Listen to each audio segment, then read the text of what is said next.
Alain Paquette, bienvenue à Mémoire. Bonjour. Pouvez-vous nous décrire votre enfance, le milieu dans lequel vous avez grandi? Oui, bon, je suis natif de la ville de Québec, ici de la basse ville de Québec. J'ai grandi, j'ai un frère 4 ans plus jeune que moi. Donc, mes parents, mon père était ouvrier au départ, travaillait à la Saint-Laurent Céramique. Donc, pendant une vingtaine d'années, il y a eu un ralentissement économique et là, il y a eu une mise à pied temporaire, mais il a trouvé un autre emploi. Il a travaillé à la Régie d'assurance maladie du Québec, faire de la photocopie, de la reprographie. Et maman, elle était à la maison au départ, et puis après, elle a pris un poste, notamment de préposé dans un hôpital, dans une résidence de personnes âgées. Plus tard, elle a même été téléphoniste à l'hôpital. Donc, un milieu donc qui était qui était pas très politisé Non? comme tel. Il était plutôt, oui, il était plutôt fédéraliste, je dirais, mais je veux dire, on n'avait pas de grandes discussions politiques. Mais un milieu vraiment là, chaleureux où l'éducation était importante. Papa est allé à l'école jusqu'en sixième année de primaire. Maman jusqu'en septième année de primaire. Mais donc, évidemment, à l'époque, c'était des grandes familles aussi, puis il n'y avait pas toute l'opportunité qu'on a eue d'aller de Mmh. poursuivre nos études si c'était notre inclinaison. Et Ouais. donc, j'ai eu ce privilège-là, effectivement. Donc, si votre famille n'était pas politisée, qu'est-ce qui vous a donné le goût de la politique? Ben, en fait, donc, je disais, bon, j'ai eu la chance d'aller au Petit Séminaire de Québec, où il y avait des bourses pour les gens qui venaient de milieux, et qui y a encore des bourses d'ailleurs, pour les gens qui venaient de milieux de revenus plus modestes.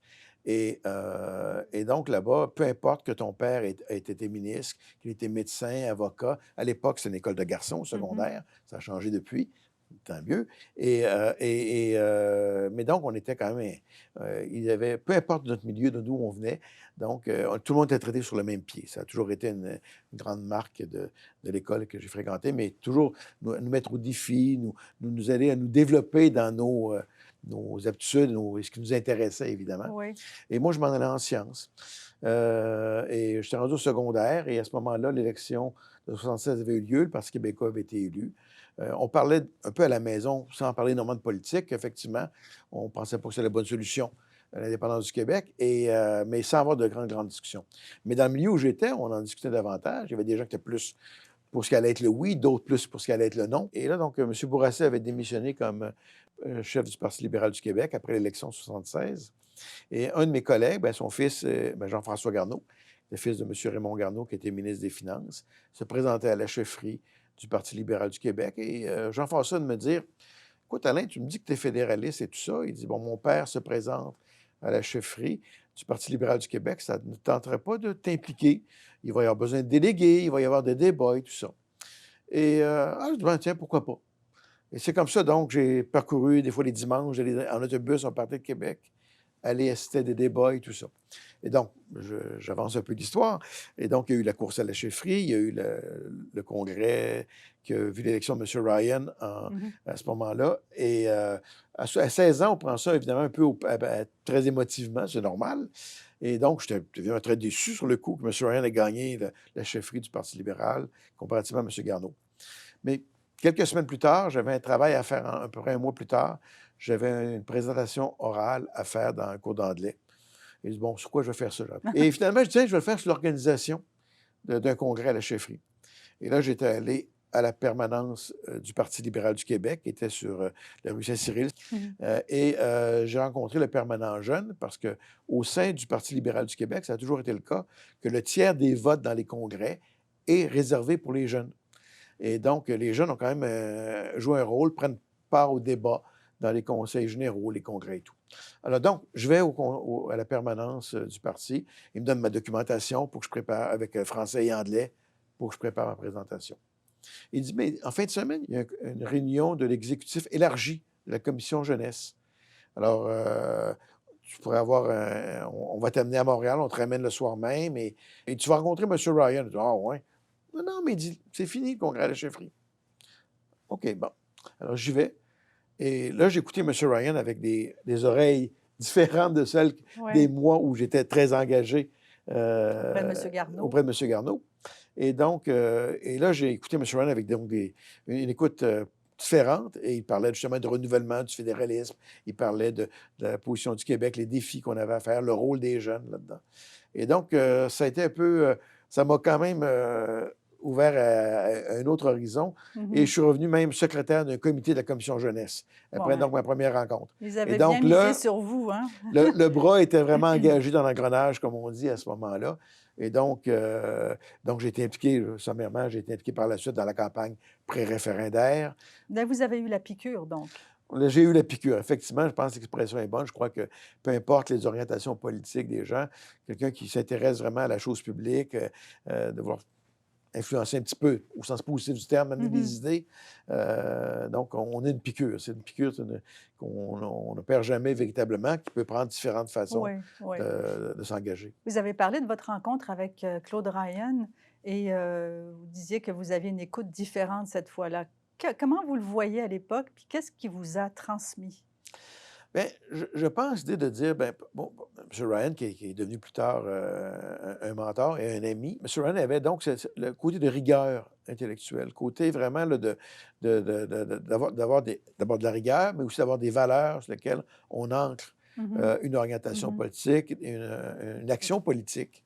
Et je pense que peu importe les partis, les gens, généralement, c'est ce qu'ils vont faire, mais moi, j'ai retrouvé quelque chose qui correspondait à mes valeurs, Mhm, comme j'avais été élevé, que d'abord, chaque personne a une responsabilité au niveau individuel qui se dégage, qui a un effet sur la communauté. mhm. Et donc, je le mets dans les mots d'aujourd'hui, mais c'est Oui, un oui. peu ce que je dirais que je percevais à l'époque. C'est jamais un travail accompli, là, un Mhm, engagement mhm, pour essayer d'améliorer le monde autour de nous, entre guillemets, là, je dis ça avec le plus de modestie possible, d'essayer en tout cas d'améliorer, puis de se tromper aussi, ça fait partie mhm, mhm, de la chose publique. Mais cette piqûre-là, c'est là que ça a commencé. mhm. Et donc, les événements qui allaient suivre m'ont juste engagé davantage, mais sans jamais remettre en cause. Donc, je m'en allais en chimie, j'ai fait mon cégep en sciences pures. Oui. Mais donc, l'intérêt pour l'économie, il est venu comment? Bien, c'est le professeur d'économie que j'ai eu au cégep, qui était un cours à option que j'avais, Mm. parce que comme j'étais en sciences pures et sciences santé, et donc un cours à option, mon troisième choix, j'ai mis économie, parce que je pensais que j'aurais eu mon premier choix, que je voulais faire un cours d'anglais. Et finalement, j'ai obtenu mon troisième choix, sans trop savoir c'était quoi l'économie. Puis au début, je Mhm, disais, oh, ça va être ennuyeux. Alors, je me suis bien trompé, puis c'est une belle erreur que j'ai faite parce que par après, donc justement, la façon dont M. Mado-Mingo, le professeur d'économie, nous mettait au défi, nous enseignait des choses avancées à un niveau, bien sûr, cégep, bien, a fait en sorte que j'ai fait un premier cours, puis un deuxième cours. Et là, je dis, non, en même temps que je suis engagé politiquement comme OB, oui, j'aime bien la chimie, mais je trouve ça intéressant, l'économie. Puis mhm. l'économie a fait un peu, je dirais, un consensus avec moi-même dans le contexte, oui, de rigueur, Il y a des chiffres. des chiffres, oui, mais d'analyse, de mathématiques, oui, parce Oui, que ce qui est amusant en économie, c'est que tout bouge en même temps. Ce qui est compliqué, c'est que tout bouge en même temps. oui, Donc, il faut apprendre à briser le problème morceau par morceau, comme oui. je me plais à répéter à mes étudiants. Mhm, Et donc, l'économie, donc, la façon de penser, comme c'est une façon de réfléchir, de poser des problèmes. On n'a pas les réponses à tout. On en a quelques-unes, quelques réponses, mais on n'a pas toutes les réponses. Mais au moins, ça nous force à avoir cette rigueur. Donc, ce côté-là était là, ce que je retrouvais dans les sciences. Et en même temps, le côté d'action, d'engagement, d'implication pour la société, bien, ça venait chercher ce côté-là. Et c'est un peu mhm. comme ça qui m'a amené à l'économie, puis que j'ai pu faire, j'ai eu le privilège de faire toute ma carrière, autant comme universitaire que pendant des années aussi sur la ligne de front au niveau Mhm. politique. Mais la ligne de front, c'est ce que vous appelez d'être député. D'être député, mais qui a préparé même un peu avant Oui, aussi. ben justement, parlez-nous de ça. Donc, qu'est-ce qui a préparé votre entrée en scène? Alors, donc, à mon jeune âge, entre guillemets, donc, quand j'avais, après la course à la chefferie du Parti libéral, où j'ai comme découvert M. Ryan et l'implication à la commission jeunesse. Donc, il y a eu la campagne référendaire de 1980, mais Mhm, pré-référendaire en 79. Donc, j'avais 17-18 ans. Et donc, j'avais parti une cellule libérale, entre guillemets, au Petit Sénat de Québec qui allait défendre le nom. Puis il y avait un comité du oui, puis c'est tout à fait correct. Donc, on peut déjà débattre dans le respect, de confronter les idées. Il y avait déjà un réseau Il y finalement. avait un réseau qui se développait avec la Ouais. commission jeunesse de mon côté. Mhm, Puis donc, et j'étais à l'exécutif de la commission jeunesse du Parti libéral du Québec. Donc, j'étais responsable des argumentaires pour les cégeps et universités avec d'autres collègues jeunes. J'ai préparé des documents sur la réforme des cégeps. Vous étiez entraîné déjà. Exactement. Et le référendum, bien donc, Ouais. ça a été du bon côté, de mon côté, je pense du Mhm, côté de mon option politique et pour le Québec. Et le non l'a remporté, mais il y avait encore du travail à faire. On ne disait pas que ça s'arrêtait là. Là, il y avait la préparation de l'élection qui allait suivre, de 81, et j'ai été nommé à la commission politique du Parti libéral. Donc, j'étais encore impliqué dans des Parce qu'on est documents. loin de votre première élection, là, de On votre est très première loin, là. On est en candidature. 80-81, Oui, alors l'élection sera en 2003. c'est ça. Il y aura d'autres choses entre-temps. Donc, il y a eu cette période-là. Et donc, l'élection de 81, M. Ryan n'a pas gagné l'élection. M. Lévesque a été réélu. Donc, après l'élection, on a essayé de sauver le leadership de M. Ryan. Ça n'a pas fonctionné. M. Ryan s'est retiré. Il y a eu un congrès des membres. Et par la suite, donc, je savais, je disais, bon, mais là, moi, je continue mes études. Là. De toute Mhm. façon, je faisais ça la fin de semaine. Je travaillais 2 fins de semaine sur 3, un travail d'étudiant dans un hôpital. Et une fin de semaine sur 3, je faisais de la politique et je travaillais sur mes cours. Alors, Mhm. donc j'étais rendu déjà à l'université, là, et je savais que je voulais poursuivre au cycle supérieur, à la maîtrise, puis éventuellement un doctorat. Enfin, c'est ce que je visais à l'époque. J'espérais pouvoir m'y rendre. Et c'était le... Donc, la politique est tombée sur la glace à ce moment-là. Oui. Mais après mes études à l'Université Laval, là, j'ai déménagé en Ontario pour un an pour une maîtrise à l'Université Queen's. Mhm. Et par la suite, j'ai traversé le lac Ontario pour un doctorat à l'Université de Rochester. Donc, d'excellentes universités, là, en économique en particulier, Oui. et donc qui m'ont permis de continuer à me développer. Donc, la politique était tombée sur la glace, malgré que je m'intéressais toujours et je Oui. suivais la Mhm. chose publique. Donc, ce sera plus tard, quand je serai revenu au Québec, et même plusieurs années après, que je me réimpliquerai. Mhm. Vous Donc, êtes moi, jamais perçu comme, ou je- projeté dans pas un rôle de nécessairement, candidat je me disais, la député? politique, c'est une porte qui s'ouvre ou qui ne s'ouvre pas. Oui. Si elle s'ouvre, on verra. Je disais politique, l'engagement comme député. Là. Oui. Si elle s'ouvre, on verra. Et si elle ne s'ouvre pas, ben, c'est pas grave. Il y a différentes façons. C'était pas un de- but que vous Non, c'est de poursuiviez? s'impliquer dans le débat public d'abord. D'accord. Et comme économiste, quand je suis revenu au Québec en 1988, il me restait un an pour terminer ma thèse, mais j'avais commencé à enseigner à l'UQAM, où je suis toujours, à l'Université du Québec à Montréal. Et donc, c'est ma carrière universitaire dont je Vous m'occupais avec occupiez raison, bien, oui. parce qu'un jeune professeur doit faire ses Oui, preuves oui, oui. et établir sa carrière. Et donc, par la suite, à un moment donné, j'ai été invité à parler sur... il y avait le débat sur la TPS au niveau fédéral. Et donc, l'Association des consommateurs du Québec, qui existait à l'époque, donc, m'invite à une réunion, une assemblée générale, pour leur parler de la TPS. Et je leur explique que, bon, ça rentre dans le détail du débat, que c'était une meilleure taxe que ce qu'il y avait auparavant, qu'elle pouvait être plus juste parce qu'il y avait des crédits d'impôt pour les gens à faible revenu, mais qu'elle permettait vraiment d'améliorer l'efficacité de l'économie. Et donc, on pouvait jouer sur 2 fronts, améliorer l'efficacité, moins nuire à l'économie, en même temps, en étant plus juste pour les gens à faible revenu. Et là, ils m'ont demandé, ça ne te tente pas de t'impliquer comme au conseil d'administration, puis de nous amener des idées au niveau des consommateurs. Alors, c'était un engagement public, mais ça, qui n'était pas Oui, politique politique, ou oui. partisan d'aucune façon. Mais c'est votre expertise qui C'était vous a amené l'expertise là. qui t'a amené là. Je n'étais pas impliqué lors du référendum de 95, pas directement, sauf que mon expertise avait été sollicitée par des gens qui faisaient des études, notamment. Il y avait 3 groupes qui faisaient des études pour le gouvernement du Parti québécois en préparation du référendum. Certaines, je crois, avaient des objectifs politiques, mais certaines ne l'étaient pas Mhm. en termes d'objectifs politiques. Et moi, j'avais bien dit aux fonctionnaires qui m'avaient fait passer une entrevue, j'ai dit, écoutez, bon, vous m'avez sollicité, je suis bien intéressé, mais l'étude que je vais faire va être objective. Mhm. Alors, demandez-moi pas qu'est-ce qui serait arrivé si le Québec était indépendant ou ne l'était pas. On ne peut pas répondre à cette question-là. Donc, c'est votre Donc, participation, c'est une c'est la analyse seule. de la gestion des finances publiques. Mhm. Donc, ce n'était pas une analyse partisane. Donc, une semaine après le référendum, je m'en vais dîner chez M. Ryan, donc chez lui à Outremont, et que je voyais plusieurs fois par année et tout ça. Et il me dit, Alain, est-ce que ça ne te tenterait pas de te réimpliquer à nouveau? Tu sais, avec l'expérience que tu as, ton intérêt pour l'économie, puis l'engagement dans les idées politiques. M. Johnson, Daniel Johnson, donc, a un vote de confiance, puisque l'élection présidentielle avait été perdue Mhm. par Daniel Johnson. Et il dit, ça pourrait peut-être te réimpliquer. Puis il dit, peut-être M. Johnson ne sera pas intéressé, peut-être que oui, mais je voulais avoir ton intérêt. Ben oui, ça me tenterait. Et donc, 3 semaines plus tard, un dimanche soir, 9h30, Daniel Johnson appelle à la maison.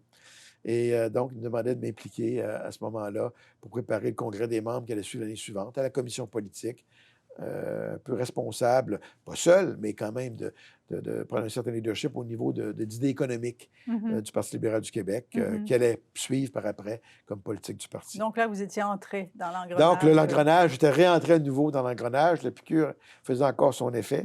Oui. Et par la suite, bon, M. Johnson, donc, s'est retiré, a gagné le vote de confiance au Congrès des membres, mais s'est retiré en 98, au printemps 98, et a amené l'arrivée de M. Charest. Voilà. Et à ce moment-là, je reçois un appel d'un organisateur de M. Charest qui dit bon, mais Alain, M. Charest aimerait que te rencontrer. Et c'est là que Jean Charest m'a demandé de présider le groupe de travail sur l'économie et l'emploi, avec un groupe de gens. Il m'avait suggéré des gens, j'avais ajouté des gens, et qui écrit, dans le fond, la base du programme économique, du volet économique Mmh. de ce qu'allait Mmh. être le programme électoral de 1998. Vous avez parlé, vous avez dit tout à l'heure que la politique, c'est une porte qui s'ouvre ou qui ne s'ouvre pas. C'est aussi des rencontres puisque vous avez parlé de monsieur Ryan et là, vous avez mentionné monsieur Charest. Qu'est-ce qu'il a suscité en vous et comment est-ce qu'il vous a influencé ou convaincu? Oui. Bien, d'abord, M. Charest me disait, bon, écoute, Alain, je veux, il dit, bon, je savais que c'est sur recommandation de M. Ryan et M. Johnson que M. Charest faisait Mmh. appel à moi. M. Charest a toujours un grand intérêt pour l'économie. Mmh. Et donc, il lit énormément, quelque chose qui est peu connu, il lit énormément. Il lisait le Financial Times, il lisait The Economist, il lisait le New York Times, et il m'envoyait très régulièrement, là, plusieurs fois par mois, des articles qu'il annotait, il me posait des questions là-dessus. Donc, en 98, évidemment, je n'étais pas encore député, mais il y avait une proximité. Donc, il a vraiment pris à cœur les intérêts, les enjeux économiques, les défis économiques auxquels le Québec était confronté.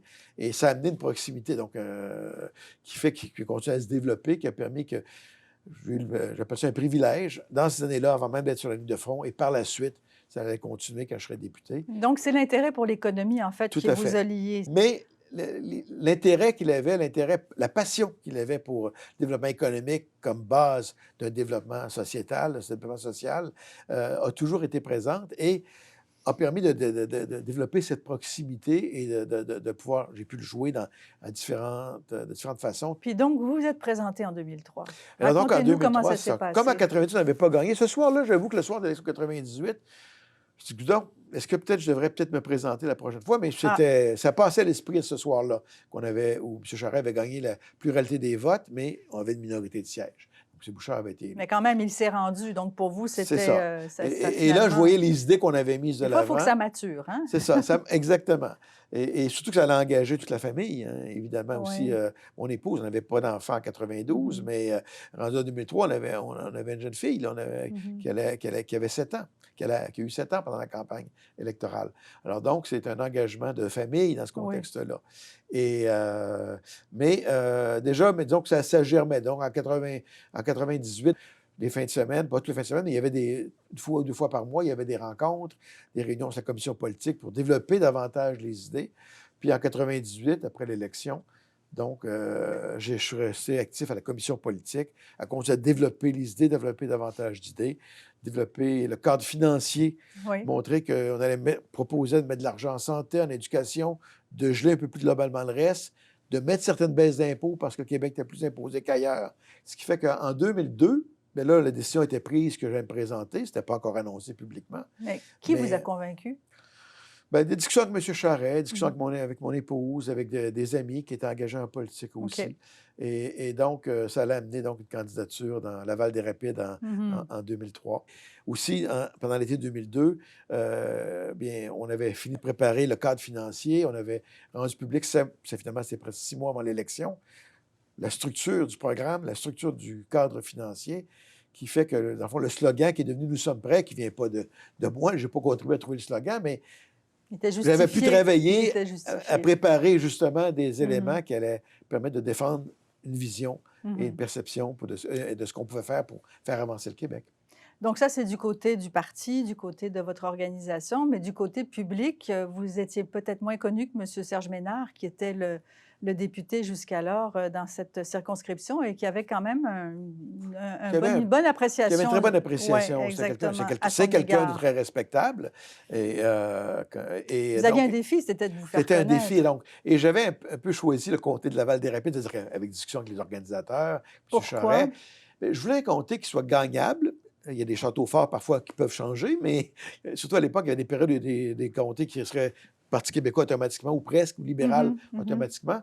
Étant donné ma carrière académique, universitaire que je poursuivais, je savais que là, je la mettais sur la glace, là. Mhm. Mais, et donc, je souhaitais un comté qui soit gagnable, mais pas gagné d'avance. Et Laval-des-Rapides était un de ces comtés qui était effectivement un peu sur un baromètre. Et M. Ménard, au moment où j'ai fait le choix d'aller dans Laval-des-Rapides, on ne savait pas encore si M. Ménard reviendrait ou pas. Finalement, Mhm. il est revenu. Mhm. Et comme vous le dites, et puis je suis tout à fait d'accord, c'est un homme qui avait une bonne prestance, qui était apprécié dans son milieu. Et on a fait une très bonne campagne électorale, très, très, très respectueuse l'un de l'autre, et les organisations, là, globalement, c'est très, très bien passé. Mais c'était. Et Laval-des-Rapides, pourquoi je l'avais choisi? Il rappelait davantage mon milieu. Laval-des-Rapides, c'est le Québec en miniature. Les enjeux de santé, d'éducation, enjeux d'économique, euh, euh, c'est un nombre de gens à Socialement faible mixte, revenu, oui, c'est ça. très, très modeste, même pauvres, et qui avaient Mhm. des défis particuliers au niveau santé, au niveau éducation, Mhm. au niveau accès aussi à une saine alimentation et tout ça. Il y avait beaucoup de classes moyennes et très peu de riches. Donc, c'est le Québec en miniature. Mhm. Et venant de la basse ville de Québec, je me sentais à l'aise dans la Val-des-Rapides. Je me retrouvais, puis je pense que l'appréciation que j'ai eue des gens là-bas, indépendamment des résultats électoraux, puis que j'ai encore, et des gens que je croise toujours, Mhm. ont permis, ont fait que j'ai pu réussir, je pense que c'est important dans n'importe quel travail que l'on fait d'être authentique, de se sentir à l'aise naturellement et que les gens ressentent ça. Donc tout l'aspect porte-à-porte, rencontre du public, tout ça, ça vous a plu parce que vous étiez Oui. loin de ça, vous, quand Oui, même? bien, tu sais, dans le milieu universitaire, je veux dire, Oui, les portes de bureau de collègues ou d'étudiants, c'est c'est pas ça la même votre chose que le porte-à-porte. porte-à-porte de la Oui. population. J'en avais fait dans mon jeune temps lors de la campagne Oui, c'est référendaire, vrai. élection de 81, mais je n'avais pas refait depuis ce temps-là. Mhm. Mais effectivement, donc, l'accueil a été très bon dans les organismes, dans les gens qu'on rencontrait au porte-à-porte, dans le milieu. Et donc, il a fallu que je me fasse connaître, effectivement. Mhm. Donc, j'avais commencé par une carte de visite qu'on a Mhm. distribuée avant la campagne électorale officiellement pour commencer à me faire connaître, où je disais d'où je venais, puis dans quoi j'avais été un peu impliqué. Puis, et il s'avérait aussi, peut-être petite anecdote, que j'ai été marié à Laval-des-Rapides. Donc, je ne demeurais pas à Laval-des-Rapides, et ce n'est pas une exigence au Québec de demeurer dans Oui. son comté. Mais j'avais bien dit que j'apprendrais à parler lavallois sans accent et que je défendrais les intérêts de mes citoyens. Et donc, je me promenais entre Laval-des-Rapides, la maison, qui est entre deux, et Québec, quand j'ai été élu. Oui. Et donc, vraiment, c'était un milieu qui me plaisait beaucoup et que j'ai encore une fois encore des contacts là-bas. Vous Donc, avez gardé puis des le contact. racines et Donc, des effectivement. relations. Donc, le passage, indépendamment des partis, Oui. et demeurer. Mhm.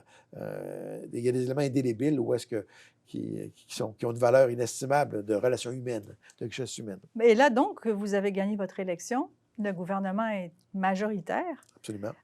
Qu'est-ce que ça vous a fait de rentrer ici à l'Assemblée nationale, au Salon Bleu, de découvrir, même si vous connaissiez l'arrière de la politique, c'est autre chose d'être élu? Oui, tout à fait. Quelles impressions avez-vous ressenties? D'abord, lorsqu'on arrive au Salon Bleu la première fois, évidemment, c'est impressionnant parce qu'il y a seulement 125 personnes qui ont ce privilège, qu'on leur prête un Mhm. bureau parce qu'il n'est pas donné, puis donc on leur prête un milieu de travail dans lequel ils ont une responsabilité. On a tous une responsabilité de défendre nos idées, de Mhm. représenter, puis Mhm. de faire des compromis, pas des compromissions, mais des compromis, trouver des éléments Oui. de convergence. Puis parfois, des éléments où il n'y aura pas convergence et on va voter dans une direction parce qu'on croit vraiment à ce qu'on défend. Et ce milieu, quand on arrive, donc, la prestance, Oui, l'histoire c'est ça. des lieux C'est est imposante, solennel. c'est solennel et Mhm. tout. Et la première fois qu'on se lève en chambre pour faire un discours, et j'ai même eu la chance que le premier discours lors de l'ouverture d'une session parlementaire, c'est le premier ministre, Mhm. avec le discours inaugural, qui est suivi de la réplique du chef, à l'époque, du chef Mhm. d'opposition officielle, qui était M. Landry. M. Charest fait son discours, M. Landry. Et là, le débat, il y a plusieurs heures de débat qui sont consacrées au débat sur les orientations du gouvernement, sur le discours inaugural. Et donc, on m'a demandé, l'aile parlementaire gouvernementale m'a demandé, le whip, d'être le premier à me lever en chambre. Donc, pour répondre, dans le fond, à M. Landry, notamment aux arguments économiques, parce que M. Oui. Landry avait Oui. un intérêt pour l'économique. Il y a des choses sur lesquelles on était d'accord, sur lesquelles on ne l'était pas du tout. Et donc, j'avais cette chance-là d'être un peu le premier à me lever. Puis je vous dis, la première fois qu'on se lève à l'Assemblée nationale, même si on est habitué de parler en public, parler clair, dans une classe, C'est dans vrai. un amphithéâtre avec 120 étudiants, c'est pas la Pas même chose de pareil. 125 députés et avec les caméras qui sont braquées sur toi. Je veux dire, les jambes se font aller. Hein, je veux dire, on tremble un peu et la voix est un peu tremblotante. Madame la Présidente, c'est un honneur aujourd'hui pour moi de pouvoir prendre la parole pour la première fois en cette Chambre au commencement de cette 37e législature. C'est avec émotion et humilité que je me lève aujourd'hui au nom des députés, des citoyens et de tous les citoyens de Laval-des-Rapides. Je les remercie sincèrement de la confiance qu'ils m'ont témoignée et j'entends honorer cette confiance. Mais donc, ça a été la première expérience. Donc, vous voyez, là, ça a été quelque chose. Mais par la suite, donc, j'ai eu de nombreuses occasions Oui. de pouvoir me lever, parce que souvent, dans tous les débats économiques au Salon Bleu, on me donnait beaucoup de cordes et de temps pour faire valoir des idées, pour parler. Alors donc, c'était... puis de débattre, justement, avec les collègues. Je reviens sur votre discours. Vous dites que c'était un moment solennel et exceptionnel et tout. Vous avez dit que depuis la Révolution tranquille, jamais il n'y a eu pareille occasion pour le Québec de revoir ses assises et son fonctionnement. J'aimerais ça vous entendre sur ce contexte qui expliquait cette phrase et cette idée. Parce que c'est gros, la Révolution tranquille. L'idée n'était surtout pas de jeter par les fenêtres tout ce qui avait été fait, au contraire, parce qu'il y avait des assises importantes qui avaient été établies, qui sont encore là, qui sont établies.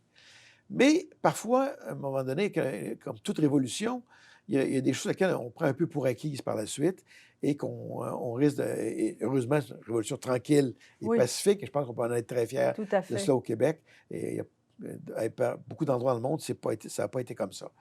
Et donc, de dire, bien, maintenant, il y a peut-être des choses qu'il faut remettre en question, non pas pour remettre en question l'objectif, mais peut-être des moyens qui peuvent être mis en question. Alors, depuis la Révolution tranquille, jamais il n'y a eu pareille occasion pour le Québec de revoir ses assises et son fonctionnement dans le but ultime de le renforcer.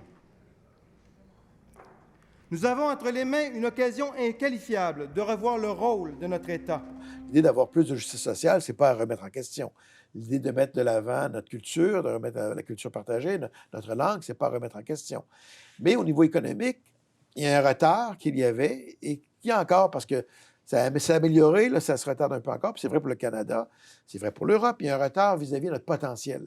Alors, quand on ne réussit pas à sortir, à les retirer le maximum, dans le bon sens du terme, là, de ce que l'on a comme valeur, comme valeur économique, comme ressources naturelles, comme ressources humaines, bien, il me semble qu'on peut faire mieux. Et parfois, on était peut-être porté un peu à s'asseoir sur ce qui avait été fait. Ce n'est pas donc l'idée de rejeter la Révolution tranquille, mais c'est de pouvoir lui permettre de prendre un nouveau souffle. Et c'était l'idée des mises de l'avant. Dans le débat politique, parfois, oui, on dit « Ah, ça y est, ils veulent remettre les libéraux de Jean Charest, veulent renier la Révolution tranquille. » Mais c'est ce qui vous animait. Mais ce qui m'animait de pouvoir avoir un meilleur développement économique. Quand on se comparait aux États américains, parmi les plus pauvres, en termes de production par habitant, de revenus par habitant, on avait un retard. On était plus endettés que les autres provinces canadiennes à ces égards. Et donc, c'est le coût de payer l'intérêt sur la dette limitait notre pouvoir de développer des nouveaux programmes, d'avoir une fiscalité qui nous permet d'avoir une économie plus florissante. Parce que l'impact de ça négatif, c'est que les salaires des travailleurs québécois sont plus faibles, étaient plus faibles que ce qu'ils pouvaient être. Les profits des entreprises, la vitalité des entreprises était moins compétitive, donc était menacée par tout cela. Ce qui allait mettre en cause de façon plus fondamentale les assises de la Révolution tranquille. Alors donc, ce n'était pas de remettre en question les objectifs, de remettre en question tous les moyens, mais il fallait rééquilibrer certains des moyens. Comment est-ce que vous trouviez la vie parlementaire, mais les périodes de débat, les périodes de questions, toute cette énergie-là, ça vous plaisait? C'est-à-dire que la période de questions, il y a un élément un peu sportif qui allait parfois trop loin, de part et d'autre. Parce que souvent, lors de la période de questions, l'intérêt dans les médias par la suite, c'est la question la plus difficile pour un ministre ou pour un premier ministre et la réponse la plus directe, la plus affirmée contre l'opposition qui faisait le 10 secondes qu'on voyait au bulletin de nouvelles. Mais c'est drôle que tout le monde dise ça et tout le monde s'en plaigne, mais c'est toujours comme ça. Ça dure encore. Donc, vous devez y trouver un intérêt. Il y a un élément qui fait partie du sport parce que la politique, c'est de débattre d'idées, de confronter des idées qui peuvent se faire respecter. Jouer dur, comme je disais, mais en haut de la ceinture. Oui, oui. C'est-à-dire qu'on peut jouer avec des arguments, oui, il y a Mhm. de la rhétorique aussi, mais vraiment dans le respect des adversaires, des idées adverses, mais vraiment de pouvoir mettre de l'avant ce que l'on... Et d'ailleurs, une des choses que, pour une très petite parenthèse, des fois, je trouve de nos jours, il n'y a plus vraiment beaucoup de lieux de vrai débat Oui, parce que vous, c'est ce que présentement. vous aimez. Oui, et c'est fondamental, je pense, en Mhm. démocratie, Mhm. de faire avancer une société. L'idée, c'est pas nécessairement de convaincre, vous allez Oui. croire exactement ce que je crois, mais peut-être que même si on n'a pas la même opinion sur quelque chose, puis qu'on en débat, peut-être que ce soir, vous ne m'aurez pas convaincu de votre position, mais Oui. c'est peut-être un point que Mme Navarro suggérait qui est Oui. important, Ça, qu'on devrait donc évoluer ça va là-dessus à moduler partir. votre réponse. Exactement. Oui, c'est Et ça. parfois, éventuellement, convaincre. Oui, Ça peut oui, arriver. effectivement. Et, Mhm. et- et dans le travail parlementaire, une des choses intéressantes, on parle de période de questions, c'est le travail en commission parlementaire. Mhm. Mhm. Alors, à titre de président de la Commission des finances publiques et membre d'autres commissions et différentes autres fonctions parlementaires que j'ai pu occuper, c'est un des moments privilégiés du travail de débat, oui, mais de parlementaire. Et mon mentor parlementaire, c'était le vice-président de la commission, qui était député du Parti québécois, qui était député de Charlevoix, M. Bertrand, Rosaire Bertrand, qui, dès le départ, m'a dit, bon, ben, Alain, ben, écoute, on va travailler ensemble comme président et vice-président. On est l'exécutif de la commission qui devront organiser les travaux, les horaires de travaux avec les collègues. Mhm. Et il dit une chose, il dit, des fois, il dit, autant de ton côté que de mon côté, des fois, il y a des gens qui arrivent en commission parlementaire qui n'ont jamais vu le travail de commission, soit qui ont été ministres dès la première fois et que pour eux, ben, la commission, il fallait défendre des projets de loi, mais ils ne voient pas tout le travail plus large Ah, qui donc, se fait d'avoir en là-bas. tête un peu de pédagogie à Donc, il faut faire. faire Ouais. pédagogie avec tes collègues et avec mes Mhm. collègues. Et Mhm. donc, ça a permis très, très rapidement de développer Intéressant. une solidarité parlementaire. Mhm. Et dans le travail parlementaire, aussi, une poignée de main veut dire quelque chose. Donc, quand on s'entend sur quelque chose, on dit, OK, je donne ma parole, on fait telle chose. On le fait dans le respect de nos divergences d'opinion, mais où on avance sur telle chose, on est d'accord. Et notamment, les mandats d'initiative qui peuvent être Mhm. pris de façon non partisane, Mhm. à l'unanimité des différents groupes parlementaires dans la commission. Et vous avez parlé des nombreuses fonctions que vous avez occupées. Vous avez été aussi adjoint parlementaire au ministre des Finances. Peut-être vous pouvez nous dire un mot de ce Oui. poste-là? Bien, déjà, j'avais le privilège depuis de 2003 jusqu'à 2012 d'être mis au parfum du secret budgétaire, même Oui. dans toutes les versions Mhm. des budgets qui se préparaient avant la version finale qui est lue, et d'être impliqué dans certains des choix budgétaires. Aimiez-vous ça? Pour un économiste, c'était de l'économie en pratique. Là, c'était génial, la confiance que le ministre ou les ministres ou la ministre des Finances et du premier ministre qui me mettaient, parce que généralement, les ministres ne connaissent pas l'ensemble du budget. Les autres collègues ministres ne connaissent pas l'ensemble du budget Mhm. jusqu'au jour de la lecture du discours du budget. Ils vont connaître parfois 2 lignes concernant leur ministère, mais ne sauront pas l'ensemble de l'œuvre. OK. Et donc, le premier ministre, très rapidement, M. Charest m'a donné l'occasion, avec les collègues qui étaient ministres, porteurs du titre de ministre des Finances, d'être impliqués. Donc, de pouvoir travailler préparation, puis par après, défendre Mhm. aussi le Mhm. budget. Donc, d'avoir la vision un peu plus globale du budget. Et de toutes ces fonctions-là, donc, laquelle vous a laissé le souvenir le plus précieux, je dirais? Bien, j'ai envie de dire qu'elles m'ont toutes laissé de bons souvenirs parce que dans chaque cas, j'avais le privilège d'être impliqué dans les débats internes même, dans les discussions internes sur plusieurs des orientations économiques du gouvernement. J'en rends grâce au premier ministre, évidemment, parce que ça va au-delà des partis politiques. C'est justement cet intérêt qu'il avait pour l'économie, qu'il a encore pour l'économie, M. Charest. Donc, il m'a donné beaucoup de marge de manœuvre où Mhm. j'ai pu travailler au sein des commissions, comme adjoint parlementaire, et par la suite aussi comme adjoint parlementaire du premier ministre, et par après comme ministre délégué aux finances. Bien, j'ai pu à chaque fois être impliqué dans différentes politiques. Par contre, il y a toujours eu des critiques, évidemment, sur, disons, l'affaiblissement des budgets qui concernent les dossiers sociaux, les dossiers de politique publique. Puis, notamment en 2005, dans les dossiers des CPE, vous avez fait appel au privé pour combler des places manquantes. Comment on fait pour se justifier quand on est dans un gouvernement où on est supposé faire toute la place et donner des finances Mais, publiques à ouais, des services mais, publics? vous voyez, lorsque Mme Marois a mis en place les services de garde à contribution réduite. L'objectif était tout à fait louable et ça n'a pas été remis en cause par le gouvernement auquel j'ai appartenu. L'objectif a permis d'ailleurs d'augmenter la participation notamment des femmes au marché du travail, en rendant ça plus accessible. Sauf qu'à l'époque, il y avait quelques défis. D'une part, lorsque c'était mis en place, il fallait d'abord créer des places, mais on ne pouvait pas du jour au lendemain faire apparaître autant de places que ce qui était nécessaire pour combler les besoins de la population et des familles. D'ailleurs, il y avait un mini baby boom au cours de ces années-là, les années qui ont suivi. Deuxièmement, il existait déjà des garderies privées, garderies familiales. On n'allait pas dire, ben, demain matin, vous, on vous ferme, et là, ben là, il faut vous organiser, parce qu'on crée un autre chaos. Mhm. Il manquait de place, il fallait y répondre. Oui. Enfin, pour financer la mise en place des garderies contribution réduite, ben, ça coûtait des sous, là. Mais pour financer tout ça, Mme Marois avait fait le choix d'abolir les allocations familiales parce qu'elle a besoin d'argent frais qu'elle pouvait réaménager pour pouvoir mettre en place les garderies à contribution réduite, les CPE. Le problème, c'est que les familles sont retrouvées, beaucoup de familles sont retrouvées financièrement perdantes au départ, malgré les objectifs louables. Pourquoi? Parce que pendant 18 années, les gens perdaient leur allocation familiale pour les enfants. S'ils étaient chanceux parce qu'il y avait de la place, il y avait une place en garderie Oui. pour l'âge de 4 et 5 ans, Mhm. avant d'aller à l'école, ben, ils avaient une place. Mais toutes les familles qui n'en avaient pas Mhm. avaient quand même perdu des allocations familiales. Mhm. Et même celles qui avaient une place les perdaient pendant 18 ans. Alors, lorsqu'on est arrivé au gouvernement, on disait qu'il fallait travailler aussi à créer des places et on n'y serait pas arrivé seulement avec les CPE. Et ce n'était pas un modèle qui était le modèle de garderie privée de type familial ou privé. Répondait à un besoin, n'était pas toute mauvaise non plus, là, Mhm. pas plus que l'autre. Il y avait donc des règles qu'on pouvait mettre, un encadrement qui était important. Et dernier élément, par rapport aux revenus des familles après impôt, comme on était plus imposés que partout ailleurs au Canada, et on voulait ramener un peu plus de compétitivité au niveau fiscal pour les familles, mais pour dégager cette marge de manœuvre-là, on a fait le choix de mettre en place le soutien aux enfants, qui est un crédit d'impôt qui, dans le fond, recréait les allocations familiales sur un format un peu différent pour permettre de donner de la marge de manœuvre, de la marge financière aux familles. En ce qui concerne justement les impôts, vous disiez que le Québec était celui qui était le plus imposé, mais c'est ici qu'il y avait le plus de services publics. Oui, mais vous voyez, quand les gens pensent qu'ils n'en ont pas pour leur argent, Mhm. ça remet en cause les fondements même du service public.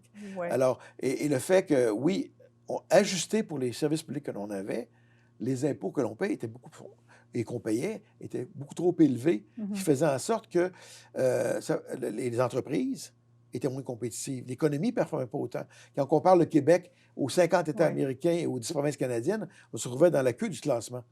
Alors, pas la dernière place, mais dans les dernières places. Mhm. Alors, dans ce contexte-là, une des raisons était une fiscalité non compétitive. C'est taux d'impôt, tue l'impôt, comme on dit Mhm. parfois.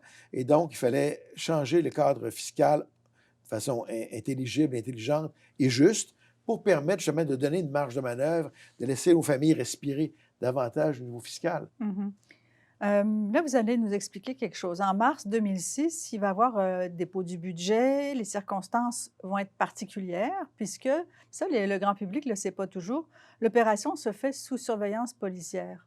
Pourquoi c'est pratique?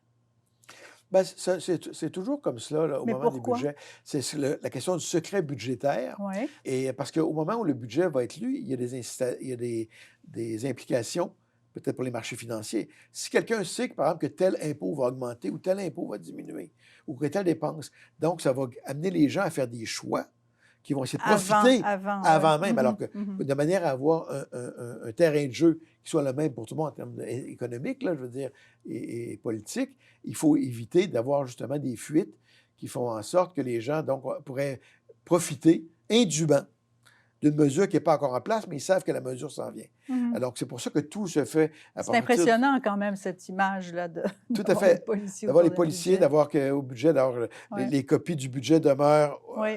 Mhm. au ministère. Mhm. Il y a une discussion au sujet de l'indexation des tables d'imposition que le gouvernement essayait ou essaierait de faire passer pour des baisses d'impôts. Vous n'êtes pas d'accord avec cette interprétation et vous dites que la population n'a pas été induite en erreur. Comment vous expliquez la confusion? Bien, parce que si, vous savez, bon, les tables d'impôt, d'abord, il y a un pourcentage qui s'applique sur un montant de revenu. Et donc, selon le niveau de revenu que vous avez, Oui. le taux d'imposition des tables d'impôts Change. officielles changent. Mhm. Ça permet d'avoir une progressivité des Mhm. tables d'impôts et de savoir les gens dans quel contexte ils prennent leurs décisions, de travailler, de faire du supplémentaire ou non, de travailler plus d'heures ou non, pour les entreprises, d'engager plus de gens ou non, d'investir, d'agrandir l'usine ou non. Ça dépend de tous ces paramètres du système fiscal, des crédits d'impôt aussi.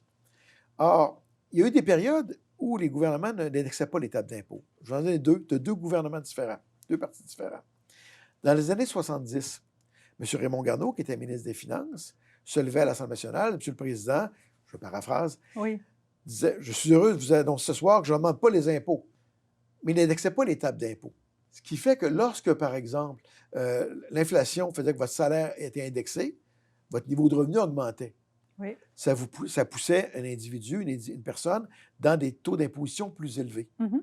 Donc, il augmentait les impôts sans le dire, en n'indexant pas. Alors, si les crédits d'impôt ne sont pas indexés, que, mettons, le premier 12 000 n'est pas assujetti à l'impôt, et que là, l'inflation se fait sentir, votre revenu est rendu maintenant à 17 000, 18 000, 19 000, là, je prends les chiffres Oui. peut-être de l'époque, et là, qu'on n'indexe pas le crédit d'impôt de base. C'est comme À ce s'il moment-là, le diminuait. montant additionnel de revenus que vous gagnez est imposé Mhm. ou est imposé même à un taux plus élevé. Mhm. Alors donc, c'est une augmentation d'impôts de ne pas indexer les impôts. Donc, par le fait même, quand on indexe les impôts, d'abord, ça amène une transparence, ce n'est pas une augmentation d'impôts déguisée, et ça permet vraiment de faire en sorte qu'on préserve un pouvoir d'achat après impôt des ménages, des familles, des individus, des entreprises. Et par la suite, sous M. Landry, jusqu'au dernier budget de Mme Marois, qui était ministre des Finances, elle a annoncé une indexation. Mais toutes les autres années auparavant, il n'y avait pas d'indexation. Mhm. Donc, il y avait eu des hausses d'impôts non annoncées. Mhm. Alors, c'est une question de principe pour nous de dire qu'à chaque année, il y a une indexation automatique qui va être faite, qui va être annoncée par le gouvernement.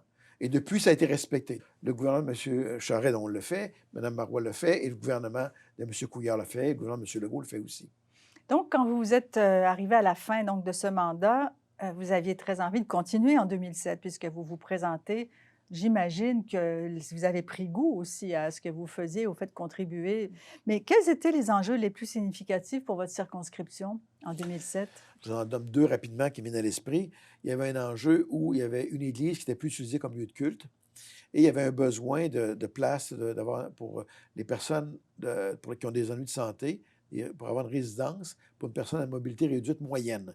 Donc, il n'y avait pas besoin d'un service d'un CHSLD, un soin de longue durée, mais qui avait besoin de quelque chose d'intermédiaire. Un entre-deux. Et il y avait un projet qui était émané du milieu. Il y avait un concours organisé au niveau national, qui était lancé un appel demandé par le ministère de la Santé. Et ce projet-là avait été choisi. Alors donc, mais là, il fallait avoir les budgets. On avait les budgets pour la santé, mais là, il fallait vendre l'église. Il fallait donc transformer l'église en chambre et avec les services de santé et tout. Mais il y avait une bataille à faire avec la bureaucratie. Même si c'est décidé politiquement, bien, évidemment, il ne fallait pas que les coûts soient Oui. non contrôlés et tout. Alors, il y avait un enjeu comme celui-là. L'autre enjeu, au Collège Montmorency, qui dessert tout Laval en bonne partie, bien, le nombre d'étudiants augmentait Oui. et il y avait un nombre limite d'étudiants permis par le ministère de l'Éducation. Et les collèges de Montréal faisaient accroire au ministère et à mon collègue ministre qu'on allait enlever les étudiants de Montréal pour les déménager pour faire leurs cours à Laval. Mais la grande majorité avait étudié dans des écoles secondaires à Laval ou au nord de Laval. Il y en avait quelques-uns de Montréal, mais la majorité. Mais il a fallu faire ce débat-là avec le ministère, puis que j'informe mon collègue. Alors, c'est un enjeu que j'avais à faire comme député. Oui, puis qui donner dépassait, l'information. oui, c'est ça, qui dépassait vos compétences et votre expertise. Là, qui Direct, était- mais j'en ai oui, direct, acquis d'autres évidemment. compétences. Oui, finalement, j'imagine. là-bas. J'imagine. Et, Mais il y je a veux un dire, dernier exemple qui me vient à l'esprit, il y en aurait d'autres, mais un dernier, par exemple, lorsque le métro, les oui. 3 stations de métro à Laval étaient Mhm. dans mon comté. Mhm. Alors donc, elles avaient été commencées sous M. Ménard, mais elles ont été terminées dans le budget renouvelé, révisé sous notre Vous administration. vous en êtes assuré. Tout à fait. Et ça a permis notamment de dégager un 10 millions qu'on avait besoin pour ouvrir une sortie de métro du côté est du boulevard des Laurentides. Le boulevard des Laurentides à Laval Oui. qui est très, très, très occupé. Les gens arrivent de Montréal ou s'en vont à Montréal par le pont Viau. Et il y avait une sortie de métro, finalement, qui avait été arrêtée. Il y avait une sortie de métro qui était ouverte du côté de... Mais il n'y en avait qu'une Mais il y en seule. avait une sortie de l'autre côté du boulevard, qu'on appelle une édicule, qui avait été enlevée des plans OK. sous l'administration précédente. pour sauver des coûts. Ouais. Alors donc, j'avais une pétition de 3000 citoyens qui, eux, voulaient dire, écoutez, ça n'a pas de bon sens, M. Ouais. Paquette. Ben non. Comme je leur ai dit, je peux pas lécher 1 million de plus à Québec en disant alors, les coûts sont très élevés. Par contre, c'est dans le budget qu'on a annoncé, on est capable de trouver une façon de sauver de l'argent tout en réalisant le projet. Moi, je vais me battre pour aller chez le 10 millions. Alors, Avez-vous aimé ça? Avoir oui. à convaincre, avoir à... Oui, tout à fait. C'est le rôle de... Le député, c'est une courroie de transmission. Oui. Et quand on parle au nom de nos citoyens, puis ça n'a rien à voir avec la partisanerie politique dans ce cas-là, là, en amenant la bonne information et en représentant aux gens, on a l'occasion de faire de faire des petites choses, de contribuer pour améliorer directement la vie de nos citoyens. Et c'est vrai que les organismes communautaires aussi qui font des miracles dans toutes les régions du Québec et avec des budgets quand même limités. On a des petits budgets, on trouve moyen de trouver des sommes pour pouvoir les aider, puis il y a plein d'autres exemples. Comment avez-vous perçu l'issue de cette élection et la nouvelle configuration avec l'ADQ qui entre en piste en premier groupe d'opposition? C'est tout un changement. Qu'est-ce que ce contexte a changé pour vous dans votre travail, dans votre vie quotidienne même? Bien, d'abord, en tombant comme un gouvernement minoritaire, évidemment, ça allait changer le fonctionnement du Parlement, dans le sens que, par exemple, ce qu'on appelle le quorum, c'est-à-dire qu'il y a un nombre suffisant de députés à l'Assemblée nationale, mais c'est le gouvernement qui est responsable d'avoir le quorum, donc d'avoir le nombre suffisant de députés pour que l'opposition dise on reste et il y a assez de gens pour faire les débats. Parce que si ça devenait, par exemple, qu'on n'avait pas suffisamment de députés du côté ministériel, les membres de l'opposition vont dire bien, on ne se présente pas, et là, donc, ça retarde le début des travaux. C'est un peu de petit jeu parlementaire, oui, là, j'imagine. mais ça fait partie, on peut dire, du contexte. Même lorsque le gouvernement est majoritaire, vous savez, la grande majorité des projets de loi, je n'ai pas fait le décompte, là, s'adoptent à l'unanimité. Les gens se rappellent de ceux où ce n'est pas le cas, où il y a un vote, où il y a une loi spéciale dans certains cas, que donc la majorité a imposé. Mais lorsqu'on est un gouvernement minoritaire, donc, il faut essayer d'éviter, dans la mesure du possible, davantage des situations qui ne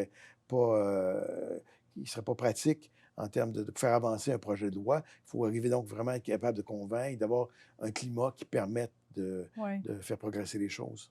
Mais ce nouveau parti, quand même, l'Action démocratique du Québec, piloté par un nouveau venu qui n'était pas si nouveau puisqu'il était connu de la classe politique, mais c'est quand même une nouvelle arrivée là, sur la place politique.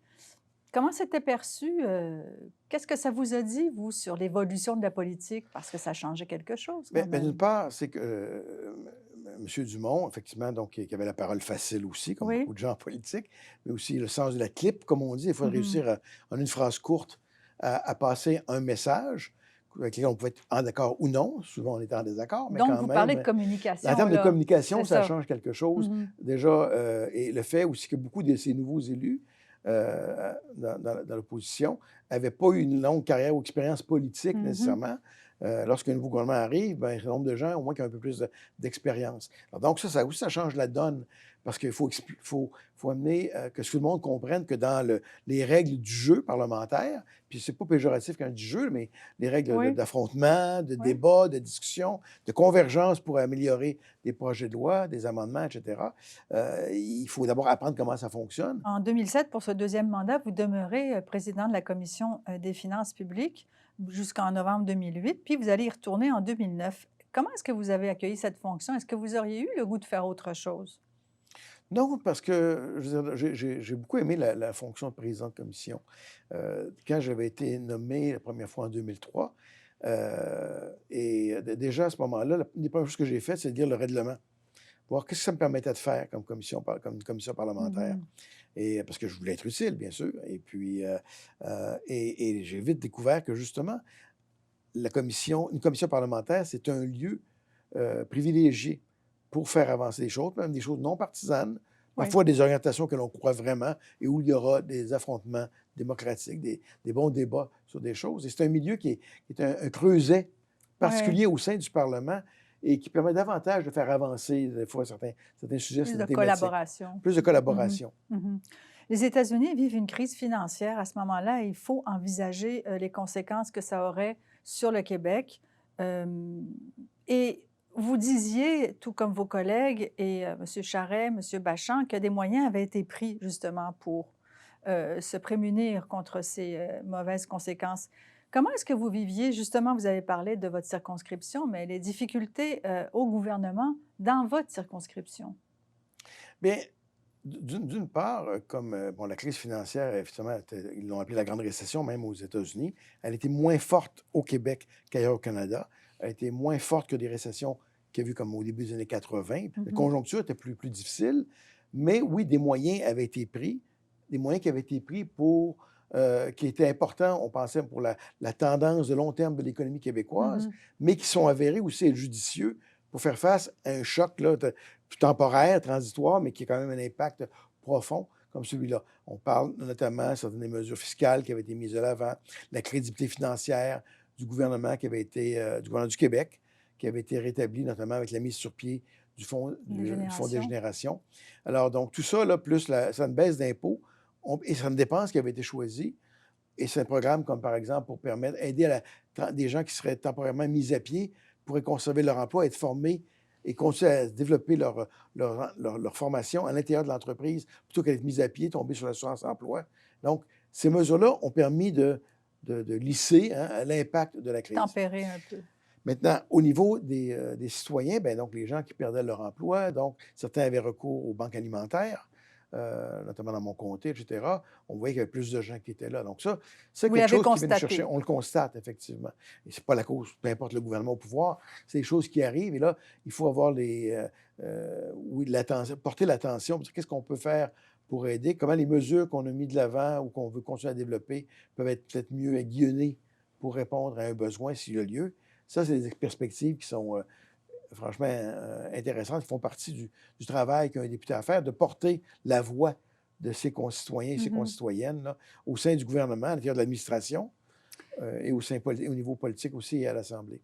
Surtout que vous avez parlé de toutes les mesures et toute la vision que vous avez développée pour encourager l'économie, l'industrie, puis pour susciter des succès financiers, des succès économiques. Donc là, c'est comme si tout ce que vous aviez fait était difficilement traduisible dans la réalité des gens, dans la réalité quotidienne. C'est-à-dire que le fait que les impacts étaient moins grands, les mesures, souvent, pour un gouvernement, peu importe le parti, les gens se rappellent, prennent pour acquis un peu ce qui est là. Et je ne les blâme pas, mais autrement dit, c'est des effets. Qu'est-ce que vous allez faire de nouveau pour nous?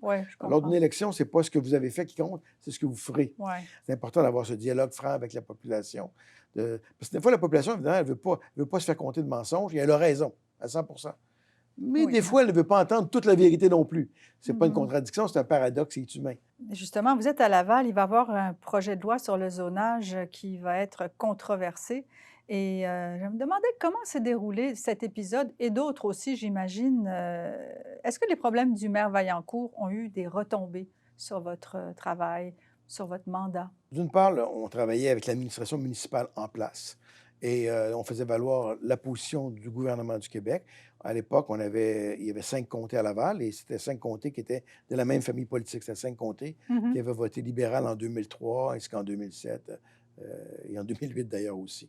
Donc, ça facilitait un peu les choses. Ça n'empêchait pas qu'on pouvait justement, entre collègues, faire avancer nos points de vue. Avec l'administration en place à l'époque, on faisait valoir nos points, et ce soit avec la commission scolaire, soit avec la ville. Si quelqu'un n'était pas d'accord, il le savait très bien. Et tout comme j'avais déjà dit à l'époque au maire Vaillancourt, quand je m'étais présenté en 2003, il aurait toujours l'heure juste avec moi. Ce qui est blanc est blanc, ce qui est noir est noir. Il n'y a pas de compromis sur ce qui est la réalité. Après, on peut avoir des opinions différentes, puis on en débat. Mais l'inverse n'était pas nécessairement le cas pour lui, puisqu'il a quand même eu des démêlés. Mais on n'en était pas là-dedans du tout. Non, on ne voyait pas cela. Là, je veux dire, tout ça était vraiment... D'abord, c'était pas au niveau avec le provincial. Ça se faisait, d'après ce qu'on comprend. Là, vous avez vu ce qu'a révélé les enquêtes qui ont eu lieu. Ça n'avait rien à voir. Puis pas plus que je suis convaincu que M. Ménard, lorsqu'il était député de la Val-des-Rapides et ministre, et M. Facal était député et ministre, il avait la même réalité que ce que nous avions à ce moment-là. Il n'y avait pas rien de croche qui se faisait avec M. Ménard, avec M. Facal ou qu'il y en avait avec nous. Ça, donc, parfois, la perception, ce qui est un peu frustrant parfois, c'est que la perception des gens, les gens peuvent Ils dire, ah, associent le les... doute. Oui. Ils ont un doute que, Mhm. mais la réalité, et j'en tiens pour preuve qu'il n'y a jamais rien qui a été Mhm. démontré. Mhm. C'est la preuve. Là. Avec tout ce qui se fait, toutes le jeu d'enquête qui se fait, s'il y avait quelque chose de concret, de démontré, ça l'aurait été. Mhm. Et, Mais à ce moment-là, est-ce que aujourd'hui, vous le dites parce que ça a été démontré, il y a eu enquête, mais au moment où ça s'est passé, est-ce que vous avez craint que ça ne jette ombrage sur votre travail, votre mandat, ou le vôtre ou ouais. celui de vos collègues? Non, parce que fondamentalement, je veux dire, tu sais, quand on a la conscience tranquille, et puis c'était le Mhm. cas, avec Mhm. raison d'ailleurs de tous les collègues qui formaient équipe avec moi à Laval, avec qui je formais équipe, donc on avait la conscience tranquille, il n'y avait rien à me démontrer. Mhm. Mhm. Et Il ne donc, fallait cette pas le démontrer. controverse sur le zonage? Bien, sur le zonage, la controverse est quand même particulière, elle a encore des répercussions même aujourd'hui, Oui. avec les zones inondables, la Mhm. cartographie, je dirais maritime, là, ou des eaux au Québec ayant changé en bonne partie à cause du changement climatique, l'évolution aussi du développement urbain qui a pu se faire et qui s'est fait au cours des années. Donc, il y avait des zones inondables qui étaient identifiées maintenant comme étant des zones centenaires, des grosses inondations une fois par 100 ans, qui étaient maintenant plus grandes. Alors, certaines gens avaient construit leur maison il y a 30, 40, 50 ans dans des zones qui n'étaient pas inondables à l'époque. Or, du jour au lendemain, si on n'effectuait pas une transition, ils se retrouvaient non assurables. Il faut prendre plus de temps, faire une transition.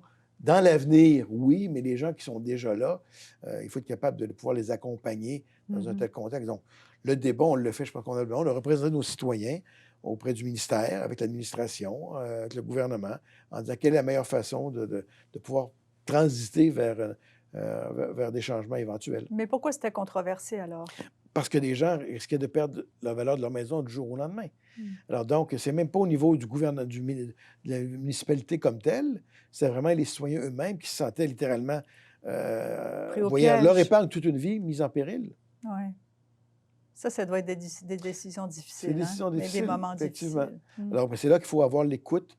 Tu sais, l'important, je pense, pour tous les députés, puis c'est une des choses, je pense, que je dirais, là, sans aucune vantardise, c'est que j'avais la réputation de donner leur juste. Fait que beaucoup de gens venaient me voir, même quand on n'était pas d'accord sur un élément, ça bâtit une crédibilité auprès de ses citoyens. Mhm. Puis c'était vrai aussi au niveau des politiques gouvernementales en général. Beaucoup de gens venaient me voir qui avaient un point qu'ils voulaient faire mettre de l'avant auprès d'un ministère ou d'un ministre, etc. Et une étude courroie de transmission. Et parfois, j'aurais des exemples, je n'en aurais pas, mais j'aurais des exemples où j'ai dit aux gens, écoutez, je comprends, c'est légitime ce que vous demandez de votre point de Ouais. vue, mais ce n'est pas la meilleure solution pour l'ensemble de la population. Je ne crois pas que vous allez pouvoir l'atteindre et que vous ne pourrez pas défendre ça. Par contre, le point légitime, je vous encourage à continuer, et je vais le mentionner, mais vous-même, aller dans telle direction pour faire valoir votre point. Mhm. Ça aboutirait peut-être pas avec la solution que vous proposez, parce que moi, je ne la défendrai pas, la solution, mais le problème, je suis d'accord avec vous. Ça fait partie de bâtir une crédibilité. En 2008, donc, nouvelle campagne, vous concentrez vos efforts sur la question d'éducation et de logement social. Qu'est-ce que ces enjeux représentaient à ce moment dans votre parcours, puisque c'était pas votre spécialité ou votre expertise? Vous l'avez développé, vous disiez, mais à ce moment-là, qu'est-ce que vous vouliez faire? Bien, on les voyait dans le comté, on le voyait à Laval, dans la région au complet. On le voyait dans l'ensemble de la région, on le voyait dans mon comté, que ce soit des enjeux de services, par exemple, d'hébergement Oui. pour personnes à mobilité réduite moyenne, ou des enjeux de gens qui étaient dans des coopératives, même des HLM, par exemple. Donc, Mhm. je les voyais souvent, ces personnes. Il y a un problème qui est là, il y a un enjeu. Comment est-ce qu'on peut y répondre? Ça, c'est une possibilité, mais c'est impossible. C'est une possibilité théorique, mais en pratique, on ne pourra pas Ça y ne pourra pas arriver. se faire. Alors, il faut être capable de faire ce partage-là des idées, mais en ayant un dialogue, une Et conversation au niveau de avec les citoyens. l'éducation? Mais l'éducation, c'est fondamental quand on parle de capital humain en économique, donc on parle d'une des grandes richesses. Mais dans votre circonscription, quel était Bien, par l'enjeu plus exemple, j'avais précis? une école, l'école secondaire Mont-de-la-Salle, par exemple. Une école les professeurs là-bas faisaient, doivent faire encore, des choses extraordinaires. Un milieu donc, où les revenus de famille étaient relativement faibles, donc des revenus très modestes, et aussi où il y avait un taux de décrochage très élevé. Mhm. Alors, l'importance, donc, de comment amener les jeunes à pouvoir développer leur confiance en elles, confiance en eux. Puis ça commence là, ça commence par la confiance, ou même si on a des difficultés dans un domaine ou autre, quelqu'un nous fait confiance, quelqu'un nous apporte, un enseignant, une enseignante nous amène des outils qui nous permettent de nous développer un peu, d'apprendre des choses, d'acquérir des concepts, d'acquérir des idées, mais de pouvoir après les utiliser, puis de dire hey, « je suis capable moi aussi ». Mais, Donc, concrètement, qu'est-ce que vous avez dû faire alors, dans ce exemple, donc, cas-là? il y avait des projets, par exemple, qui permettaient aux jeunes de développer leur estime de soi et comme c'est très multiculturel, d'apprendre à respecter et à découvrir les autres. Donc, et en même temps, de dire, ben on va faire un projet qui permet aussi de dire, ben on a une action concrète dans la communauté qui permet ça peut être du théâtre, ça peut être du chant, parce que chaque député a un budget Oui, dit oui. discrétionnaire de support à Mhm. l'action bénévole. Il ne peut pas faire ce qu'il veut avec l'argent pour des bonnes Mhm. raisons, évidemment, Mhm. mais qu'on pouvait aider, appuyer des projets. Un 1 000 ou un 2 000 permettait d'acheter des instruments de musique, Mhm. par exemple, qui allaient être prêtés aux étudiants dans un milieu où beaucoup de gens avaient des revenus très, très faibles et n'auraient pas les moyens de se procurer eux-mêmes ces instruments. Ça fait une différence. En janvier 2009, vous devenez adjoint au parlementaire du premier ministre. Qu'est-ce que vous avez préféré de cette fonction? Bien, donc le premier ministre demandait, parce qu'il y avait des enjeux qui continuaient à se développer au niveau économique, on Mhm. sortait de la crise financière, on était encore, même techniquement parlant, je ne sais plus, je n'ai pas regardé les dates de récession, mais disons qu'on était au début du rebond suite à la crise de Oui, puis il y aura la 2008-2009. crise de la Caisse de dépôt aussi. Effectivement, la crise Mhm. de la Caisse de dépôt. Et donc, le premier ministre souhaitait me faire participer aussi avec dans un autre rôle là, en tant qu'un de ses conseillers Mhm. en matière d'enjeux économiques. Et en même temps, il m'a permis de demeurer président de la Commission des finances publiques, où là, il y aurait des débats importants. Le président de la Caisse de dépôt viendrait témoigner, il y aurait des discussions et des débats qui auraient lieu là-dessus. Le premier ministre m'avait demandé d'écrire une résolution pour le Parti libéral du Québec qui donnait un cadre de pourquoi l'entrepreneuriat est un enjeu clé pour la prospérité économique du Québec. Et donc, j'avais commencé, et suite à mon accession comme adjoint parlementaire notamment, j'ai été impliqué avec Clément Gignac, qui était ministre du Développement économique, et André Drolet, mon collègue André, qui était député de Jean Lesage, ici à Québec. Et donc, j'avais proposé au premier ministre qu'on entreprenne une tournée du Québec, de toutes les régions du Québec, et rencontrer les gens. C'est un enjeu qui était non partisan, mais qui interpellait beaucoup d'organisations, beaucoup d'organismes, beaucoup de gens. Et donc, André et moi avons été coprésidents de la tournée entrepreneuriale. On était à la Coudjouac, on était dans la Gaspésie. Il n'y a pas une région qu'on n'a pas faite. Et on insistait qu'on soit tous là, Mhm. avec les fonctionnaires qui faisaient la tournée. Ça a permis de les recueillir l'information des enjeux. On avait certaines hypothèses qu'on voulait tester. On avait fait une analyse avec les fonctionnaires, mais on a vraiment été directement impliqués, non seulement dans la tournée, mais par après dans la rédaction de la stratégie québécoise d'entrepreneuriat. En quelques mots, là, quels ont été les impacts, disons, peut-être plus personnels sur vous ou de votre travail, de votre façon de travailler ou de vos équipes sur la crise de la Caisse de dépôt? D'abord, préalablement à la crise, il y avait un enjeu de comment on concevait le rôle de la Caisse de dépôt. Mhm. Déjà en 2003, une des choses qu'on a mis de l'avant, auxquelles je croyais fortement, c'était qu'il fallait ne pas politiser la Caisse de dépôt. Donc, donc, c'est pas au ministre des Finances, au premier ministre de dire à la Caisse de dépôt, vous allez faire tel investissement ou tel autre investissement. Et parfois, d'autres gouvernements, pas tous les jours, autant M. Bourassa que M. Landry, parfois, ont mis des pressions sur Mhm. certaines décisions. Ultimement, la Caisse a pris ses décisions, mais il y avait une pression politique. Et nous, c'était important de préserver le mandat de la Caisse qui s'occupe de l'économie et, oui, mais du rendement aussi, parce que le rendement C'est son rôle. évidemment, des fonds de retraite, Mhm. des gens qui déposent des fonds qui sont déposés par le gouvernement à la Caisse. 2008 arrive la crise financière qui émane des États-Unis au départ. Oui. Bon, je ne rentrerai pas dans trop de détails, mais un des enjeux, c'est qu'aux États-Unis, la réglementation financière était beaucoup plus mal définie, mal Mhm. conçue. Mhm. À certains égards, ils avaient trop de réglementation et d'autres égards, trop Pas peu de si- réglementation. On ne réglementait pas les bonnes choses. On n'avait pas ce problème-là au Québec et au Canada. Mais ce qui a émergé de la crise aux États-Unis, c'est que les gens se sont mis à investir dans ce qu'on appelle des fonds titrisés, qui essentiellement sur lesquels reposaient sur des hypothèques qui étaient prises auprès de petites banques. On n'avait pas cet enjeu-là au Canada. Mais ces titres-là qui ont été construits sont devenus très alléchants pour beaucoup d'institutions et d'investisseurs, mais qui avaient mal évalué les risques de ces titres-là, de ces titres qu'on appelle des papiers commerciaux adossés, des actifs Oui, hypothécaires. je me souviens très Les bien des PCA, bulletins de là, nouvelles de c'est l'époque. ça, oui. Alors donc, cet attrait-là, qui rapportait des rendements intéressants à la marge, à la quatrième décimale, mais la quatrième décimale d'un rendement sur des milliards de dollars, ça commence à faire pas mal d'argent. Mhm. Et donc, les gens ont succombé au chant des sirènes, je dirais. Ça s'est fait beaucoup aux États-Unis et à l'international. Et au Canada et au Québec, bien, donc, notamment, différentes institutions, pas juste la Caisse du dépôt, Desjardins, Banque nationale, d'autres, se sont intéressés et en ont mis un petit peu trop là-dedans. Ils en ont mis trop. Alors, et ce qui est arrivé, donc, c'est que au moment où ces titres-là n'étaient plus négociables, le prix était en train de chuter considérablement.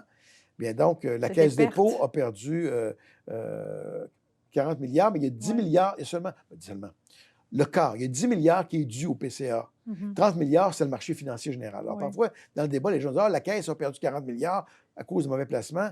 Non, il y a 10 milliards où c'était trop étendu le coup, si on peut dire. Mhm. Ils le reconnaissent maintenant. Ils avaient mal évalué les risques comme beaucoup d'autres gens. Mhm. Donc, le rôle qu'on avait comme gouvernement, c'est d'en tirer les leçons, voir qu'est-ce qu'on devait faire pour mieux encadrer dans l'avenir pour éviter que ça se Et rassurer et rassurer la population, parce que la confiance, Ben oui. c'est fondamental Mhm. pour le fonctionnement des marchés financiers, mais de l'économie. Je vous ramène à votre circonscription. Vous avez travaillé à l'ouverture d'une maison d'hébergement d'urgence, vous en avez parlé tantôt, glissez un mot, pour accueillir des personnes en situation d'itinérance il y a 20 ans. On n'a pas inventé aujourd'hui l'itinérance, mais comment vous voyez l'évolution de... Parce qu'en ce moment, c'est vraiment une catastrophe. Oh, bien, je pense que le nombre a augmenté. Et souvent, on peut tous être portés, sans le vouloir, je veux dire, généralement, là, avoir un peu de préjugés. On dit, ah, ben, Ouais. c'est ça, une personne itinérante, ben, c'est parce qu'elle le veut, elle l'a choisi. Dans la vie, il y a plein de choses qu'on contrôle, d'autres qu'on ne contrôle pas. Vous savez, personne n'est à l'abri d'un enjeu, par exemple, de santé mentale à un Tout moment à donné. fait. On le souhaite à Mhm. personne. Ce qui était intéressant du projet qui était mis de l'avant dans la Val-des-Rapides, c'était effectivement de pouvoir dire, ben oui, ça prend un accueil qui peut arriver quelqu'un pour une nuit, Oui. ou un certain nombre de nuits, vient coucher le soir, et le jour retourne parce qu'on ne peut pas les garder toute la journée, etc. Ben, bon, ça Un accueil existe, d'urgence. les accueils sont importants. Mais on allait plus loin que cela. Ce qu'on proposait à Laval, ben parfait, on vous accueille, et dans votre cas, on met des places où vous allez avoir un petit appartement. Vous allez reprendre confiance, encore une fois, la confiance, vous allez reprendre confiance en vous-même, comment gérer Avec un petit des peu le budget, services, avec un oui. accompagnement Mhm. qui vous permettra par après de reprendre pied, j'ai envie de dire. Donc, vous avez parlé de votre tournée sur l'entrepreneuriat et je me demandais, à la fin de ça, qu'est-ce que vous en avez conclu? Bien, d'abord, la vitalité des entrepreneurs et entrepreneurs Mhm. qu'il y avait au Québec. Déjà, avant même d'entreprendre cette tournée, je voyais des citoyens, souvent des nouveaux arrivants, qui cherchaient un emploi et partaient leur propre entreprise. Ça pouvait être de distribuer ou de développer, d'amener un produit qu'ils connaissaient, d'où il venait, et puis de l'amener ici. C'était des entrepreneurs qui avaient des entreprises avec une dizaine d'employés qui étaient déjà bien établis et tout, et qui rencontraient des enjeux, parfois de la lourdeur bureaucratique pour certains formulaires, qui voyaient aussi la fiscalité, qui les aidait pas à pouvoir vraiment, là, malgré Concrétiser tous leur les risques projet. qu'ils prenaient, les rendements qu'ils prenaient, il y avait la question aussi de l'accompagnement, parce que souvent, ce n'est pas juste une question financière, Mhm. mais la question aussi de l'accompagnement. Un autre enjeu, par exemple, était celui des fois de la multitude de programmes qui existaient et à quelle porte devait-il cogner pour avoir une entreprise naissante, là. Puis il y avait beaucoup d'organismes qui les aidaient, qui étaient sur le terrain. Et on aurait pu prendre le problème en disant, bien, peut-être qu'il y a trop d'organismes. J'ai entendu ça, ah, il y a trop d'organismes. Ouais. Moi, j'avais dit dès le départ, si on commence par dire qu'il y a trop d'organismes, on tourne dans un débat de structure, on ne changera rien de fondamental. Là, dans chaque région, il y avait des gens avec des bonnes intentions, mais il y avait des petites seigneuries, entre guillemets, et tout. Exemple, dans la stratégie, une des choses qu'on a mises de l'avant, c'est de dire, bien, au lieu de prendre le problème par le fait que, bon, oui, il y a une table d'entrepreneuriat dans chaque région, mais la table d'entrepreneuriat, c'est la majorité, ce n'est pas des entrepreneurs qui y siègent. Premier problème. Hmm. Alors, je ne veux pas enlever la commission scolaire, la ville ou le CLD ou la Chambre de commerce d'être présents. Bien sûr, ils ont un rôle, ils ont un mot à dire. Mais il faudrait d'abord que ce soit des entrepreneurs qui soient là. Donc, il faudrait changer la Ouais, ouais. composition pour qu'il y ait au moins la moitié qui soit des entrepreneurs. Et la table doit être présidée par un ou une entrepreneur, Ce qui n'était pas le cas. ce qui n'était pas le cas. Et ce qu'on proposait, c'était l'idée aussi que chaque région devrait choisir 1 à 3 objectifs pour l'année ou les 2 années qui viennent. Pas un objectif imposé par Québec, par le ministère. Et les objectifs pourraient différer selon les régions. Mhm. Dans une région, ils veulent mettre ça à l'éducation vers l'entrepreneuriat, ce sera cela. Mhm. Une autre, c'est la relève entrepreneuriale, ce sera cela. Mhm. Et donc, au lieu de dicter un modèle unique qui part d'en haut vers le bas, partir de la base, monter en haut.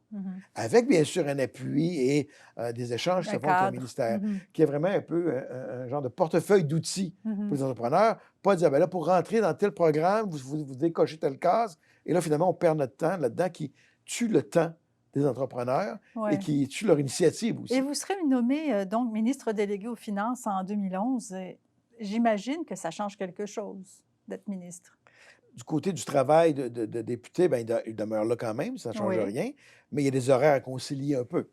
Alors donc, autrement dit, il faut se promener non seulement lors de la session parlementaire, mais il faut aller au ministère de temps à autre et tout. Bon, ce que ça change d'une part, j'avais plus à conduire entre Laval, passer par la maison et arriver à Québec ou vice-versa. Vous pouviez travailler parce dans que j'avais la un garde voiture. du corps qui sont pas juste des chauffeurs, qui sont aussi pour notre protection, pour notre famille, évidemment, qui nous suivent partout. Donc, ça fait partie aussi du changement, hein, la sécurité qui se renforce autour de soi. Maintenant, au niveau des dossiers, déjà, des dossiers que j'avais commencé, je continuais. Il y avait d'autres dossiers particuliers, évidemment, pour la période de questions. Alors, tous les matins, 5h30, on est en train de lire les journaux et écouter les résumés des médias et l'équipe, l'attaché de presse, l'attaché du cabinet, qui était une équipe extraordinaire que j'avais, donc faisait la même chose. Donc, à 6h10, on commençait à s'envoyer des messages sur notre BlackBerry. C'était pas les tweets, là, évidemment, c'était privé, mais dire, bon, telle question pourrait survenir. Il faut penser à une réponse intelligente à dire là-dessus. Puis, s'il y a un problème, il faut avoir une réponse de quelle est la solution dans ce contexte-là. Alors, donc, ça fait partie du... Ça, c'était quelque chose de nouveau pour vous, Ça, c'était nouveau parce que là, j'allais être sur la ligne de front à répondre possiblement aux questions. Et en plus, j'étais aussi en backup, entre guillemets, pour le ministre titulaire des Finances. Alors qu'il généralement répondait à ses propres questions, mais à l'occasion, il a eu à aller à l'extérieur. Donc, il sort une anecdote amusante, il sort une manchette que l'Auto-Québec avait acheté les droits de Lady Gaga pour Poker Face. Le Journal de Montréal de mardi nous apprend que l'Auto-Québec a dépensé près de 300 000 $ pour l'utilisation des droits de la chanson Poker Face de l'artiste Lady Gaga. La musique de cette chanson servira à la promotion d'un jeu qui s'appelle l'Auto-Poker. Il s'agit même d'une somme record pour ce genre d'acquisition à la Société d'État. Alors évidemment, aucun ministre n'avait été impliqué dans cette décision-là.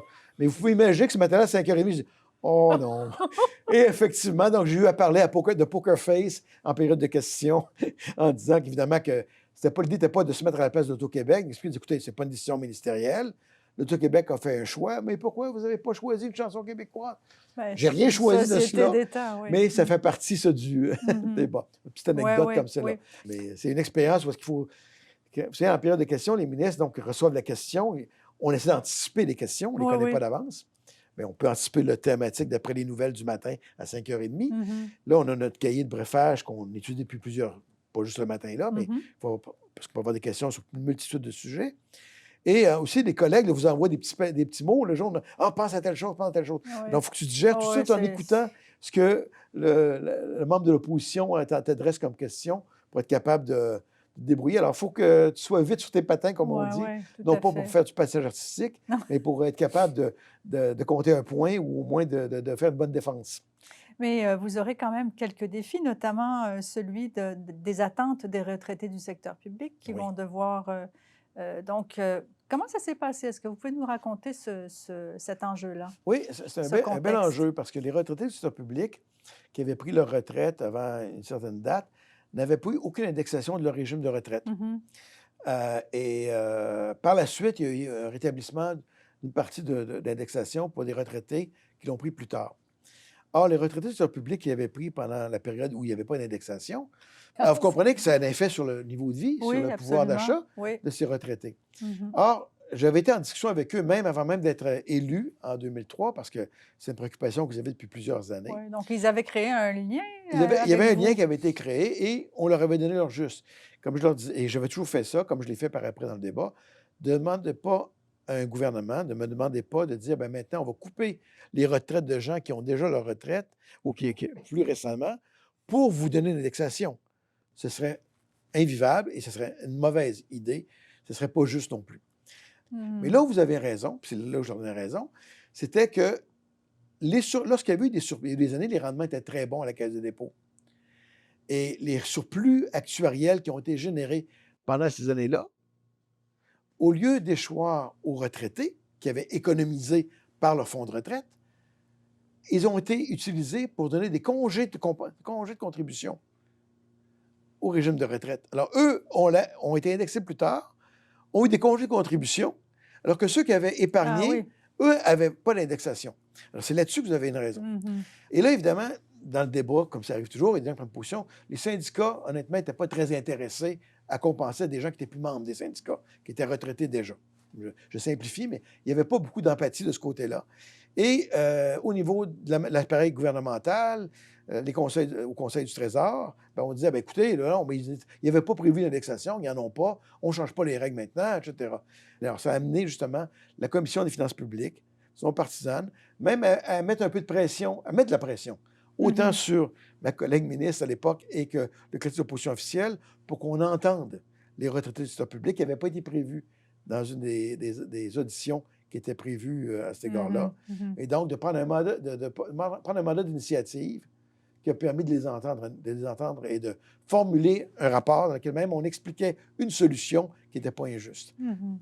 Malheureusement, elle n'a pas été mise de l'avant par après par les gouvernements qui ont suivi.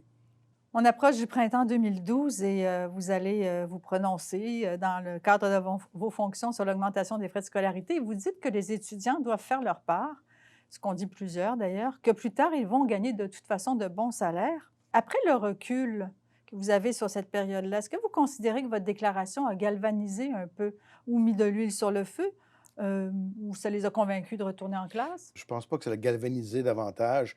L'enjeu est devenu rapidement très politique, Oui. a été je dirais, exploité dans le sens que les gens croyaient ce qu'ils défendaient, même je ne partageais pas la même opinion, mais a été utilisé dans le contexte où, effectivement, eux, c'était une bonne raison pour eux de dire, bon, on se mobilise de toute façon, et peu importe ce qu'on aurait fait ou ce qu'on a fait, ça ne changeait pas la mobilisation de ce côté-là. Tu sais, à l'époque, le débat s'est fait sur les frais de scolarité étaient les plus bas au Canada. On n'a jamais eu l'intention de les monter au niveau américain, on s'entend bien. Dans la proposition initiale, on avait mis des mesures qui permettaient de mitiger l'impact, même de l'annuler l'impact sur les gens qui venaient de milieux de revenus plus modestes, classe moyenne faible, revenus très bas aussi, les gens à revenus faibles, étaient protégés. Il y avait un crédit d'impôt qui existait et on bonifiait le tout. Et les négociations auxquelles j'ai participé, quelques nuits blanches d'ailleurs, avec des collègues, donc ont permis même de continuer à améliorer des mesures pour mitiger l'impact s'il y avait lieu. Mais c'était un point de vue qui était pratiquement dogmatique, dans le sens que pour certains gens, non, l'université doit être gratuite, parce qu'elle l'est en France, par exemple. Sauf qu'en France, vous verrez l'état des universités, c'est pas la même chose qu'on avait au Québec, d'une part. Il y a les examens pour les grandes écoles, il y a les examens aussi pour pouvoir poursuivre par après, ce qu'on n'a pas au Québec. Donc, si on veut le modèle français, c'est autre chose, là, complètement. Oui. Mais la perception, puis l'annonce qui a été faite de dire, bien, on augmente sur 7 ans de 75 les frais, mais 75 les petits chiffres, ça demeure un petit chiffre relativement parlant, dans la mesure où on protégeait les gens à revenus plus faibles. Et ça, c'était non négociable. Mais la question étant idéologique, bien, ça a fait en sorte que le débat a eu lieu. Il a un peu dérapé de façon, je pense, non nécessaire, quand on parle des voitures de police qui étaient brûlées, etc. Il y a eu des gens qui ont parlé de dire que quelqu'un qui allait faire une manifestation a le droit de le faire, mais qu'on puisse savoir pour leur protection aussi quel chemin serait parcouru. Ben, ça a été tiré en épingle dans ce contexte-là, mais il y avait des raisons, comme on voyait dans bien d'autres villes du monde, de le faire ça aussi. Alors, ultimement, l'objectif qu'on poursuivait, c'était pouvoir investir davantage dans l'éducation. Il y avait un enjeu d'équité où ce qu'on croyait, c'est que des gens qui allaient étudier dans certains domaines, je donne un exemple, la médecine, mais il y en a d'autres, qui allaient faire de très, très bons revenus dans l'avenir, mais qui payaient très, très peu pour leurs frais de scolarité, qu'on voulait juste monter à la moyenne canadienne, encore une fois. Après 7 ans, si la moyenne canadienne n'avait pas changé en plus, on allait être en retard de toute façon 7 ans plus tard. Bien, donc, on faisait du Robin des Bois à l'envers et qui permettait de nous enlever des ressources pour aider les gens, des ressources pour améliorer le système d'éducation, particulièrement au niveau universitaire. Aujourd'hui, bien, je le vois à l'université, effectivement, qu'il y a des sommes qu'on pourrait avoir, qu'on n'a pas. Et en même temps, il s'avère que, un peu par ironie, il s'avère que les étudiants paient presque la même chose que ce qu'on prévoyait à l'époque, mais sans les mesures que l'on prévoyait. Mais vous avez quand même constaté, je présume, comme toute la classe politique et médiatique à l'époque, qu'il y avait une perte de confiance envers les élus. Est-ce que c'est quelque chose qui n'a fait que s'aggraver? Vous l'avez vu arriver? Est-ce que c'est conjoncturel? Par exemple, la crise d'autorité financière, la caisse de dépôt, la crise étudiante, est-ce que tout ça a contribué? Ou Je ne suis pas certain qu'au Québec, ça a contribué tant que cela. Je pense que cette tendance-là est liée à quelque chose de plus profond et plus qu'on a vécu au cours des dernières années, qui ne tient pas vraiment à ce qu'on a vu en 2012. Ça a pu contribuer peut-être à la marge, mais ben, ça a je ne suis été pas quand même une certain. rupture, hein? Mais la rupture, vous voyez, la récession était terminée en 2012 déjà. Ouais. Là. L'économie allait bien au Québec. On s'en a mieux Mhm. tiré qu'ailleurs. Mais il y avait un effet, oui, post-crise financière, au niveau de confiance là, Oui, au niveau de la mondialement, confiance. là, de Oui. dire, ben comment ça, on a pu Mhm. laisser quelque Mhm. chose comme ça arriver. Mhm. Ça, oui, ça n'a pas aidé. Mais après, c'est que ça en est rajouté. C'est Alors, ça. les éléments additionnels qui se sont ajoutés, ce qu'on n'a pas, Dieu merci, au Québec et au Canada, les gouvernements généralement, ont mis en place des programmes qui permettent davantage, justement, d'avoir des filets de sécurité, Mhm. qui fait que même des situations qui ne sont pas heureuses peuvent au moins avoir des effets mitigés.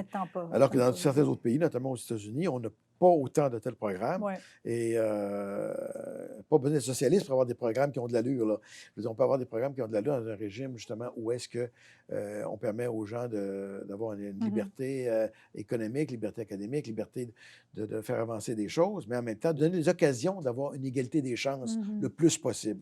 En tout cas, toutes ces difficultés ne vous ont pas découragé de vous présenter pour un 4e mandat, Non, puisque vous avez refait une campagne électorale, votre 4e, tout à fait. et vous avez été battu par un jeune Léo Bureau-Blouin, Oui. qui était issu aussi de la crise étudiante. Donc, vous avez vraiment vécu ça là, de Oui, on l'intérieur. l'a vécu de l'intérieur. Oui. M. Léo Bureau-Blouin qui est un chic type, là, je veux dire. On avait des expériences différentes. J'avais un peu plus d'expérience Ben, il déjà était par tout l'âge, jeune, oui. évidemment, qui s'exprimait bien et tout. Mhm. Mais évidemment, il avait aussi beaucoup d'appui Mhm. des milieux des syndicats étudiants et même des syndicats. Bon, je dirais, très correctement, légalement, là, mais, je disais, mais il y avait quand même une force de mobilisation à compter qui fait que donc, et dans le contexte, on a perdu. Encore une fois, le respect du résultat démocratique, il n'y avait pas d'amertume.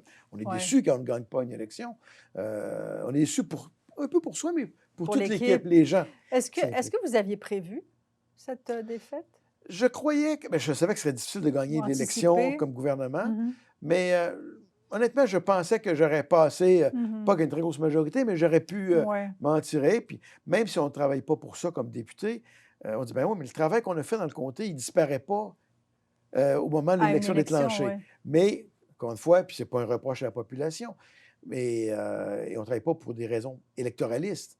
Mais on espère que ça fait partie du bagage. Mais tiens, Ouais. on a un certain héritage qu'on a laissé. Est-ce qu'on peut continuer? Mhm. Mais encore une fois, l'héritage y est resté. Puis la démocratie, moi, j'ai le plus grand respect pour ça.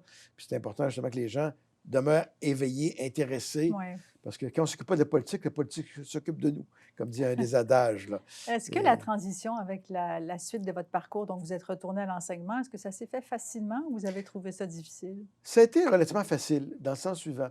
Je dirais, bon, parce que tant que j'étais élu, comme j'étais déjà professeur permanent et même titulaire avant l'élection de 2003, dans mon département d'économie, dans les universités au Québec, les universitaires qui prennent un poste électif sont élus, donc gardent leur poste comme professeur. Mhm. Certaines universités mettent un délai de 10 ans. Moi, ça a duré 9 ans et demi, mais j'avais pas à l'UQAM, il n'y avait même pas de limite comme telle. OK. J'aurais pu être élu 12 ans et je gardais mon poste sans solde, bien sûr, Mhm. de Ben, l'université. oui. Et les collègues auraient pu se dire, tout à fait naturellement, dire, écoutez, là, ça fait 9 ans et demi qu'il n'est pas à l'université. Est-ce qu'il a sa permanence? S'il est titulaire, il va s'asseoir sur ses lauriers et pas faire grand-chose. Venir à ses cours, ne pas faire de recherche, Mhm. ne pas Mhm. participer à la vie départementale. Ben, c'est pas mon genre. Mhm. Autant j'ai aimé le temps en politique, que j'ai aimé le temps à l'université avant la politique, j'aime mon temps à l'université Mhm. maintenant. Maintenant, oui. Quel conseil donneriez-vous à une jeune femme ou un jeune homme qui se lance en politique aujourd'hui? Lire, premièrement, écouter et de s'abreuver le plus possible dans son domaine propre, là, peu importe les engagements, donc de mettre de l'avant des idées qui s'appuient sur les meilleures connaissances. Alors, il est important maintenant plus que jamais d'avoir des gens qui s'affirment avec des positions qui sont bien étayées. Et puis avoir des positions différentes qui Oui, s'opposent. oui. C'est tout à fait Mais correct. documenté. Mais documenter, à bien aussi tester les idées avec la population qu'on Mhm. représente, Mhm. avec les gens qui vivent le quotidien. Parce qu'on peut avoir des bien bonnes idées sur papier théorique, mais il faut qu'elles soient praticables, Mhm. qu'elles puissent être mises en application et permettre d'améliorer ou de chercher à améliorer, mais de le faire avec conviction, de le faire avec des valeurs, puis de le faire avec une grande passion, dans n'importe quoi. S'il y a un secret pour le bonheur, je pense que c'est faire quelque chose avec passion, de ne pas le faire à moitié. Alain Paquette, merci pour ces entretiens. Merci, Mme Navarro.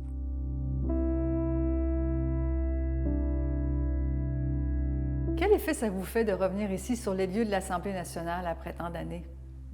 Bien, ça rappelle plein de souvenirs. Il y a plein de flashbacks. Ce corridor-là, je l'ai fait plusieurs fois, soit par le bureau du leader, au bureau du premier ministre. Donc, avec tout ce qui se passe dans une journée, les journées commencent tôt et se terminent tard. Et même quand on n'est pas dans le comté, donc on est sollicité par plein de rencontres, des réunions préparatoires pour les débats, des réunions préparatoires sur les projets de loi. Donc, on se promène beaucoup de point A à un point B pour une autre réunion, tel organisme veut nous rencontrer. Fait que donc, c'est une marche rapide d'un point A à un point B, mais aussi les échanges. Évidemment, il y a des anecdotes qui nous rappellent, des caucus, par exemple. Le caucus gouvernemental n'était pas très loin d'ici. Le hot room, on faisait des points de presse, etc. Donc, des moments plus chauds, des moments, mais honnêtes, des moments très agréables. Mm-hmm. Vous avez dit que ça évoquait plusieurs souvenirs. Est-ce qu'il y en a un en particulier qui vous revient, soit au Salon Bleu, soit justement dans ce hot room ou ailleurs, ici au Parlement? C'est faire le choix qui est quasiment très difficile, dans le fond. Mais il y en a effectivement, lorsque le premier ministre m'avait fait venir pour m'annoncer que le lendemain matin, je serais ministre, que je revenais à mon bureau, parce que tant que je n'étais pas ministre, j'avais encore mon bureau au Parlement. Mm-hmm. Donc, c'est quand même spécial comme moment, tempête de neige à l'extérieur, échange avec le premier ministre, et après, bon, demain matin, ça se passe. Alors donc, évidemment, c'est un des beaux moments parmi les autres que j'ai pu vivre. Merci.